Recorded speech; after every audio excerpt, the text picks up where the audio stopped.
დაპირების მიუხედავად საყოველთაო ჯანდაცვა ისევ თანაგადახდის კომპონენტის გარეშეა. პაციენტს ისევ ან სახელმწიფოს დაფინანსებული სერვისის მიღება, ან სასურველი სერვისის მისაღებად სისტემის დატოვება უწევს. კლინიკების წარმომადგენლები აცხადებენ, რომ ჯანდაცვის სამინისტროსთან თანაგადახდის კრიტერიუმზე საბოლოო შეჯერება ამ დრომდე ვერ მოხერხდა. როგორც ირკვევა საყოველთაო ჯანდაცვის პროგრამის ფარგლებში, დამხმარე საშუალებების გარდა პაციენტისათვის თანაგადახდის პრინციპის გაჩენა სხვა მიმართულებითაც განიხილება. ნუცა შუბაშვილი მუშაობდა თემაზე და შეფასებებიც მოისმინა. ნუცა, რას ამბობენ კლინიკის წარმომადგენლები? ნინო, მოგესალმები. როგორც გვახსოვს, ჯანდაცვის სამინისტრომ DRG სისტემაში პაციენტის თანაგადახდის შესაძლებლობის გაჩენა ჯერ კიდევ გასული წლის ოქტომბრის ბოლოს დაანონსა. უკვე წლის ბოლოს კი ჯანდაცვის მინისტრი მიხეილ სარჯოლაძე აცხადებდა, რომ უკვე მიმდინარე იანვრიდან რამდენიმე მიმართულებით თანაგადახდის შესაძლებლობა გაჩნდებოდა. თუმცა საყოველთაო ჯანდაცვის პროგრამის ფარგლებში შესაბამისი ცვლილებები ამ დრომდე არ ამოქმედებულა.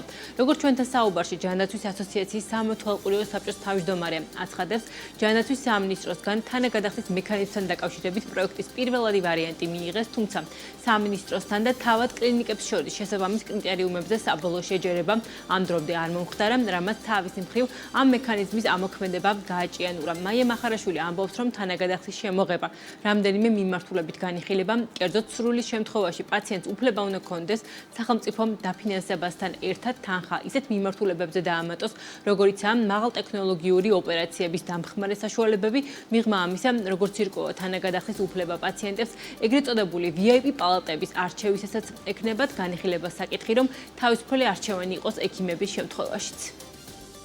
პრიორიტეტი არის დამხმარე საშუალებები და აქაც ჩვენ განაწელოდებიან კიდე რაღაც დამატებით ინფორმაციას, იმიტომ რომ აქაც მოლოდინი არის, რომ ბაზარზე არსებული ფასებიდან რაღაცნაირად დარეგულირდეს, რომ არ იყოს ასე ვთქვათ, არ იყოს ბოროტად გამოყენებული და რაღაცა სხვადასხვა ბევრად გაზრდილი ფასები არ დაედოს ამ დამხმარე საშუალებებს. იმისთვის, რომ ესეც რაღაცა სისტემაში ჩაჯდეს და გასაგები იყოს, ვთქვათ, რაში ირჩის ეს პაციენტი იმ დამატებით თანხას, ხო?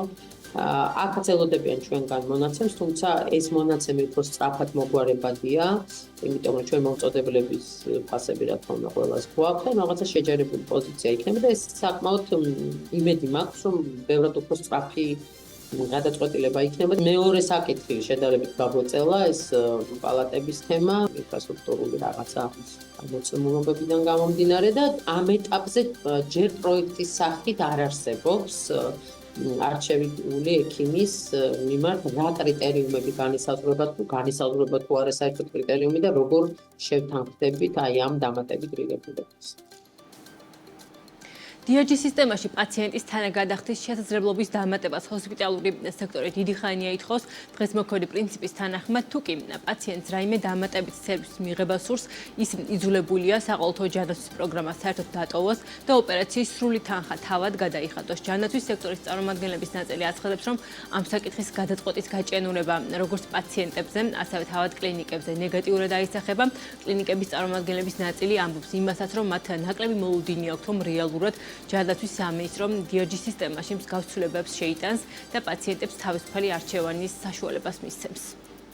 კონკრეტული სიტუაცია თავრობამ წინა საარჩევნო დღას უსვავ, რაცა დაპირება, რომ ის შეცვლიდა DRG-ში გარკვეულ წესებს, ესე ვთქვათ, კეიჯი გადააგდო ექიმების მხარეს და მათ ერთგვარ წუხილს თითქოს, თუმცა ეგ წუხილი ყველაზე ნაკლებად აქვს ამას საზოგადოებას ერთგვარ წუხილს თითქოს უპასუხა, ოღონდ უცნაური ამბავია, მთავრობის დადგენილაში წერია, რომ მინისტრის ბრძანებით უნდა განისაზღვროს, თქვა წესები და პირობები. მინისტრის ბრძანება არ არის, გასულია 3 თვე. მე ვარაუდი მაქვს, რომ იმ კრიზისის ფონზე, რასაც ჩვენ ვხედავთ, დაფინანსების თვალსაზრისით, ძალიან მსუბუქი ნიშნებია, მაგრამ მაინც არის და ჯანდაცვის ძალიან ცდილობს, რომ ხარჯები, ესე ვთქვათ, გააკონტროლოს. მე არ ველოდები, რომ ეს დადგენილება რეალურად ხორც შეისხავს და რჩება მორიგ წინასაარჩევნო დაპირებად. ეს არის ჩემი ვარაუდი, იმედია ვწდები.